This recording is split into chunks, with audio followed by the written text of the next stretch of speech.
a deeper breakdown that shows how many kids in the freshman class, sophomore class, junior class, senior class that are out for each activity as well. It also indicates the number of student athletes that quit during their season. As you can see, thus far this year, we've only had 3 students who went out for a sport and quit before the season was over with. And I think that's pretty impressive, actually, and I think that's a testimony to the kids themselves and also to our coaches.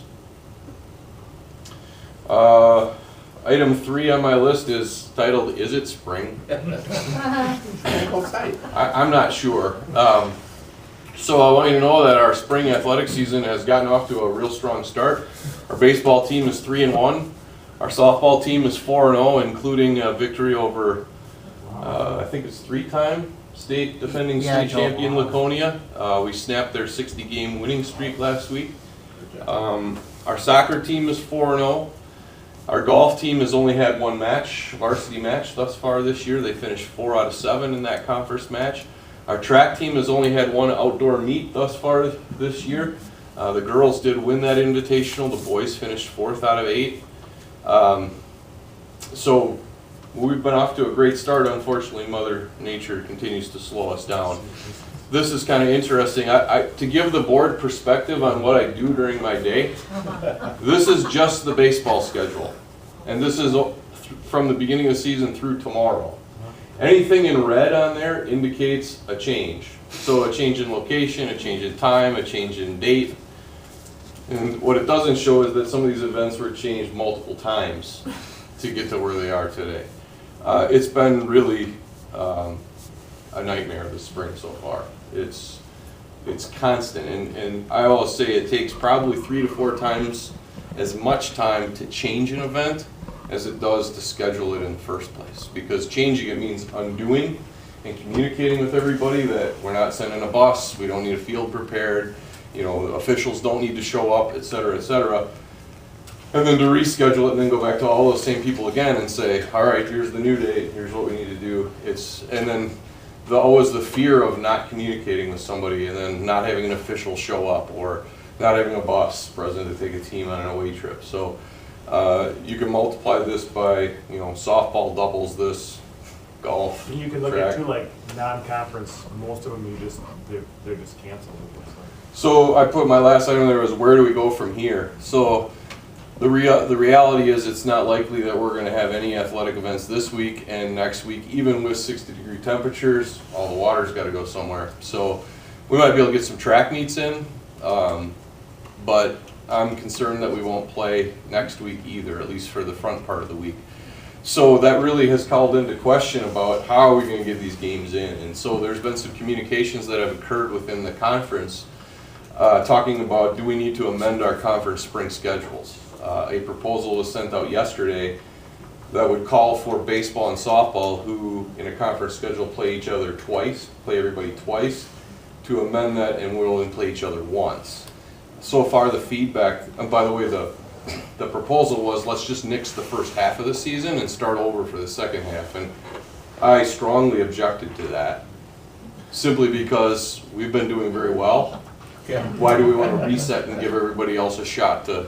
So I think the feedback that's come out so far is before we cancel conference games, we should all look at canceling non-conference competitions and doing our best to make sure we get the full double round robin of those sports in for conference play. And that's kind of where we're at right now.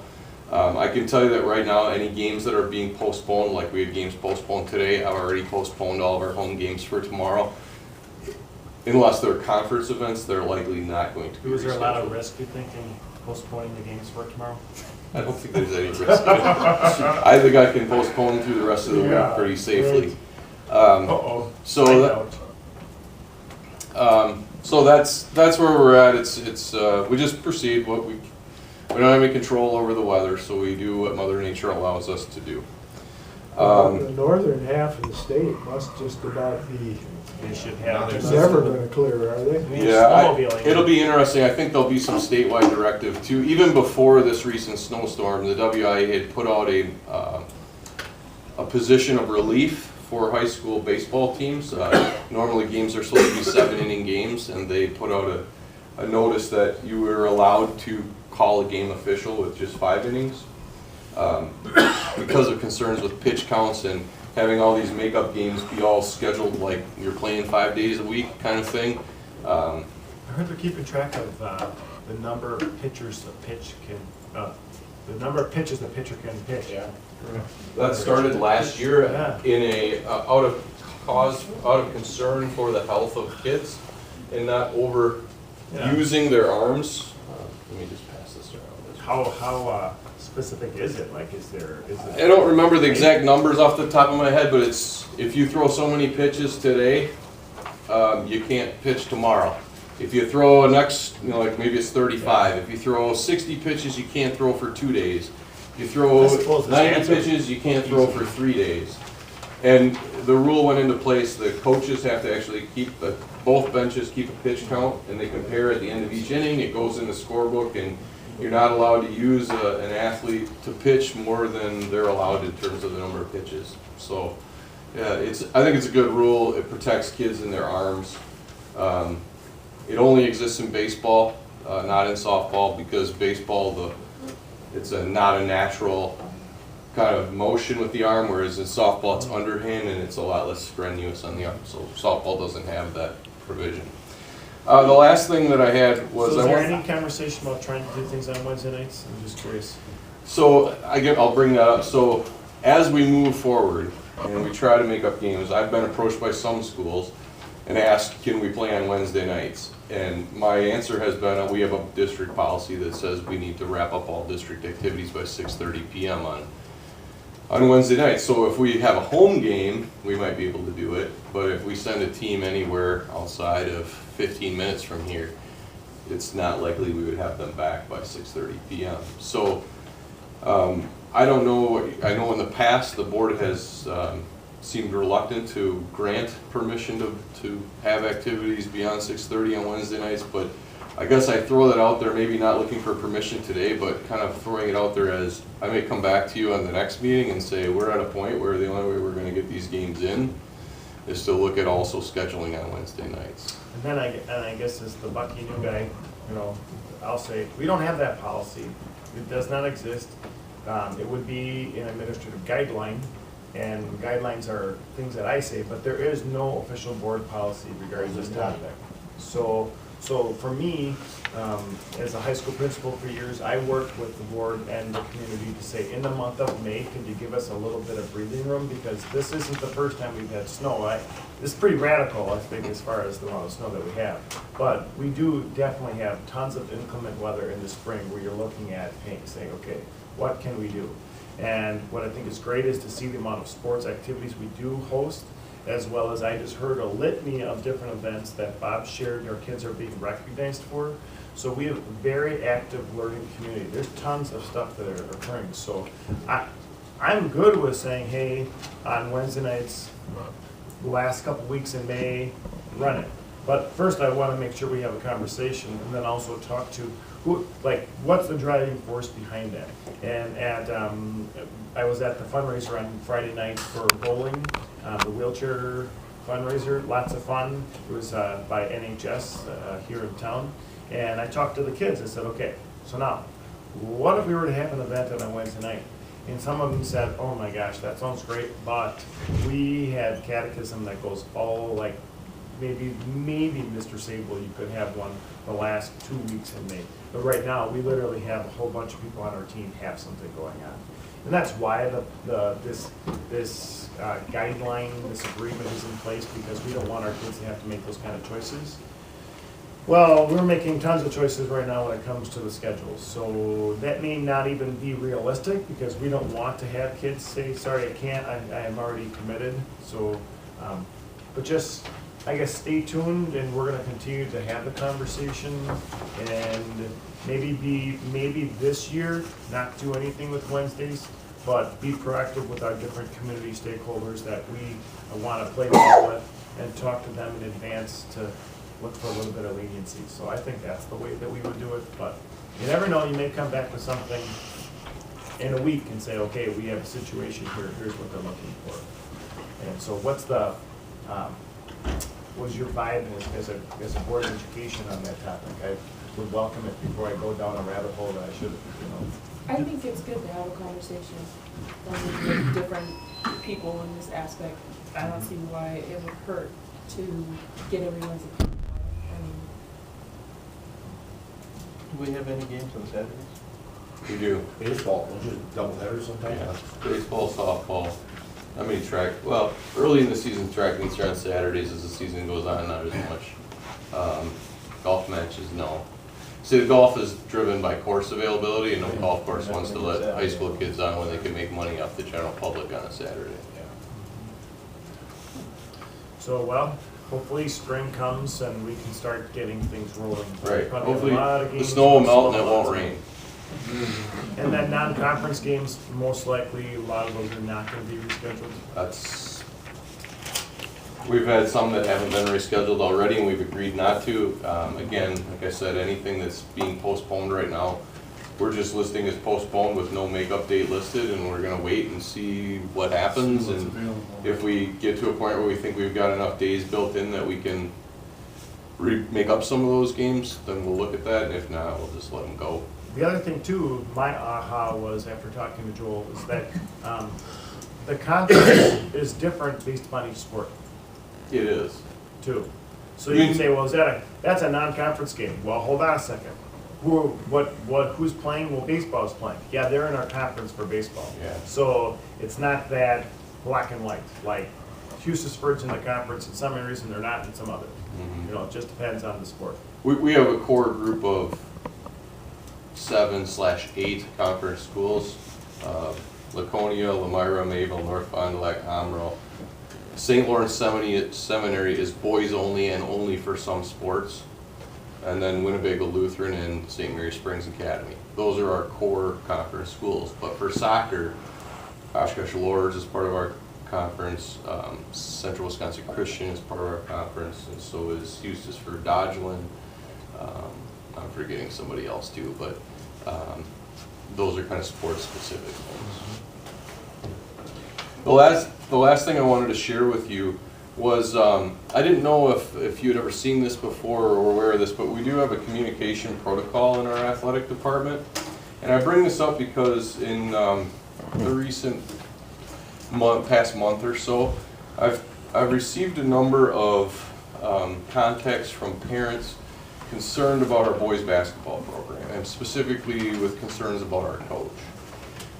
The concerns are of the nature of they don't like who's playing, they don't like the amount of time certain kids are getting on the court. They're not like concerns about you know, that he's acting inappropriately or doing things that are inappropriate with kids. It's just they don't think he's doing what he should be.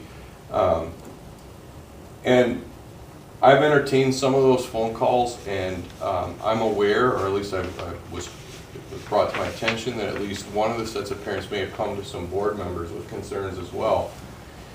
And I wanted you to be aware that at the beginning of each year, our parents are required to attend a mandatory co-curricular code meeting.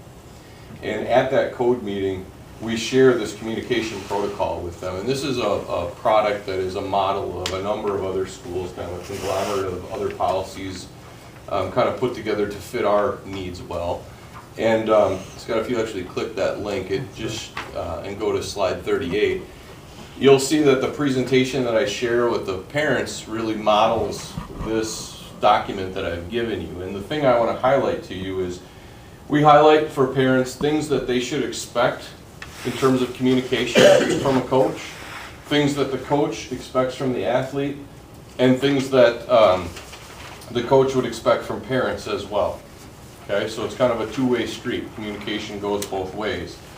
And then the second part of this document outlines what happens if you have questions, concerns, things that need to be addressed. And we established essentially a chain of command where when appropriate, concerns should first be raised with the coach by the student athlete themselves. If it's not appropriate or there needs to be some support, mom and dad can join in on that conversation with the coach. If they can't find a resolution to those concerns, then those concerns should be brought to me. If that doesn't work, if they can't find resolution there, it should next go to the principal, then to the superintendent, and ultimately to the Board of Education if it needs to go that far. It very seldom should go that far. I would ask that the board, support this communication protocol, much the way I do. So when parents call me with concerns about a coach, one of the statements I usually will make is, I'll ask, have you spoken with a coach about this? If the answer is no, then my follow-up is, I'm happy to listen to you. I want to hear your concerns. I want to know what's going on. But just understand that before I'm going to take any action, I'm going to ask you to take your concerns to the coach first and give the coach the opportunity to address those concerns. And so in this particular situation, I have met with some parents and had some phone calls with parents under that pretense. And I think that policy serves its purpose because the things that have been addressed toward me or concerns that have been expressed to me are things I can't answer to. I can't talk about why this kid got more playing time than that kid. I'm not at practice every day. I can't address like why someone got subbed in this situation instead of this. Yeah, that's a coaching decision. So again, I listen, I take a lot of notes, I share those concerns with the coach. We've had a lot of conversations, and I've encouraged those parents to take up those conversations with the coach.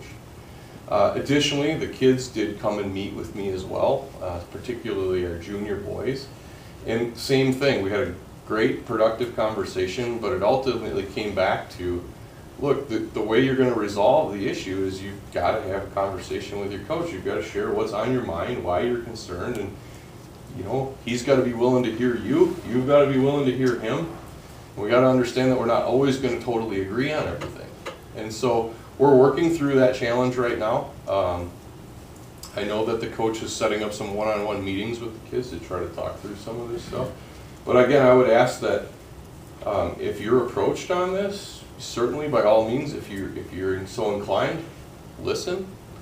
But encourage parents to follow this chain of command, because without doing so, you sort of undercut the coaches. You really take away their ability to effectively address concerns, and that's really where it should start, I believe. So I got a question. So one of the things I've been hearing you talk about, playing time, strategy.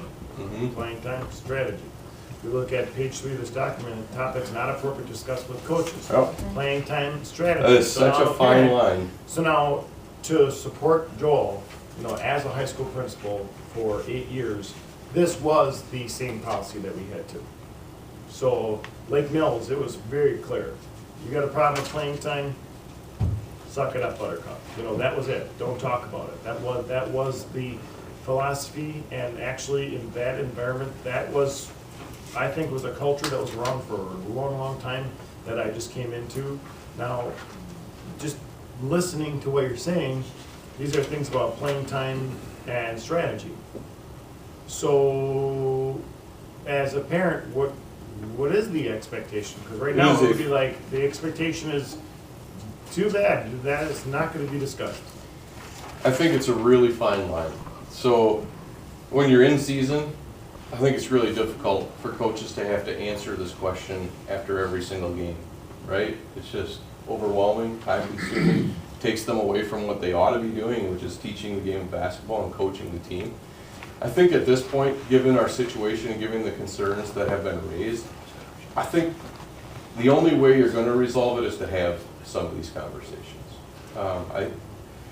So again, here, as parents express some of these concerns to me, and I relay those concerns to the coaches have sound, logical explanations for why decisions were made. I mean, you can disagree with it, but it's not like they're just making it by flipping a quarter or something like that. There's an intentional nature for what's being done, and there is an answer, there is an explanation. Parents may not want to hear that explanation, they may not accept what that is, but I think it's a really tough spot that our coach is in right now. He's coming in trying to change a culture, and with that comes growing pains. But to be fair, you don't have in here, it doesn't say student to coach conversations about playing time. Right, I think So students, the for sure. athlete, owning it. See, I grew up, I mean, my dad coached baseball my entire life, and I was a coach too. And I never once was approached by a parent about playing tag when I coached Watertown volleyball. You know, not one time, just in that stint that I had there. And in our house, with the house being the son of a coach and a teacher, there's no way in the planet that anybody was gonna say a word other than one of the boys. You know, that was just the written rule we had in our household. But that was part of the culture in our family, and so to me, it makes sense. Students, you talk to your coach, the expectation is that dialogue starts there. And after the season is over, I think having a conversation, that makes sense. Maybe that's where the tweaking needs to be. After the season, come on, let's have we all want feedback. I mean, I guess that's what's important. Feedback is a huge word in the world of education. That's how people learn, is through feedback. So where are opportunities for, in a safe environment, for everybody to provide feedback? So in an area like this, it almost seems like you don't get to do that. You don't get that feedback. So I guess I would say this. So one of the parents that I spoke with was very direct and asserted that the coach needed to be replaced. And my response was, so when will this end? I mean, we just hired a new coach, and we went through a screening process, unanimous choice by the committee that was on this, made up of numerous stakeholders. If I post this job again, do I put right on the job description that if you don't meet every expectation of every parent within the first 5 months, we're going to move on to somebody else?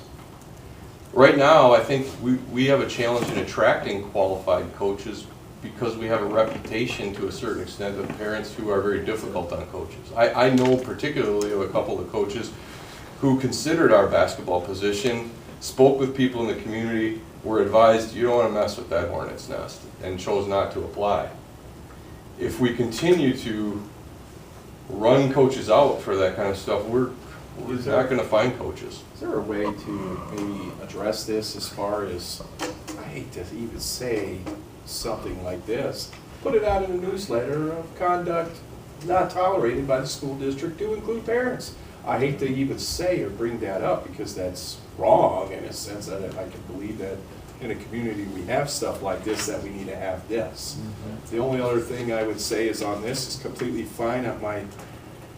My other side of me says I have problems with this only because of Title IX. Is there something differentiating between Title IX and that? Because what about Title IX type stuff? Is this the communication process for those types of That'd be more behaviors? discrimination stuff, that's Yeah, I think. Yeah, I know. So I always have a concern about Title IX whenever you're dealing with sports, make sure that we're abiding by those laws as well. There's a disclaimer in there that says if it's in a topic that's not appropriate for a child to discuss Sure. with the coach, Well, so that it bypasses. I'm just saying something more specific, Title IX. So Make sure we're not having any issues, and I don't know. this is not, by the way, I just want to, this is not a challenge that is unique to our community. I'm sure it's not unique. This is, I just find it hard to believe that. How's this Coach type of taking thing is all happening. this? It's unfortunate. I would be rightfully PO'd. he is, and I think he's PO'd a little bit at me, if I'm honest with you. I think he's a little upset that I've entertained any of these conversations with folks. And my response to him has been, look, I don't see this as a problem or a concern or a challenge that's going to go away if you don't address it. And I think all I'm interested in is hearing people out and trying to a certain extent, play mediator. Like You shouldn't be playing mediator. I think that, this is great, wonderful, I support it 100%. I don't know if you guys would agree that, unfortunately, I think the newsletter should go out. I think something And I hate to do that, but if it's the reality of our world, why not address the problem? Why not have a newspaper and see if we can get the newspaper to write an article about addressing that type of problem? Okay. Because you gotta recognize if you got a problem. So I'll go back to, we'll probably be in the newspaper tonight. Oh, sure. One. I've been contacted too, for the Okay. record. Sure. Two, I guess, what I learned as a principal and superintendent is don't punish the masses for the actions of the few. Well, sure. So I guess the reality is we need to follow up with the individuals that we've been experiencing that with and say, these are the expectations.